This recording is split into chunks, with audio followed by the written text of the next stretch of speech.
нелегалното, незаконско прислушкување и злоупотреба на системот. Се следи и прислушкува од 90-тите години. И една иста структура, речиси исти луѓе и оперативци, блиски до некоја мината власт, оперираат со системот. Со ваквите чекори се удира по основите на демократијата, се удира по уставниот поредок, а последиците на таквиот витоперен систем не само што уништуваат генерации луѓе, туку ја доведуваат во опасност целата држава, каде на тацна го ставаат безбедносниот систем.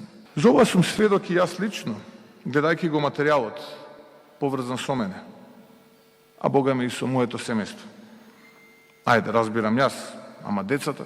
Вистинското прашање е како да ги спречиме злоупотребите и повеќе ова да не се повтори. Тоа ќе се случи само и само кога ќе има одговорност.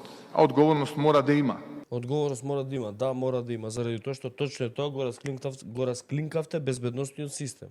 Лажејќи дека некој ве следел вас. И што направивте? Објавивте, обелоденивте акција во која што се следени луѓе кои што биле ризик по стратешките определи на државата и кои што биле во соработка со други пријателски служби следени. И сега ви откривте меѓународна акција. Таа акција, кажавме, 37 дипломати беа протерани без врска.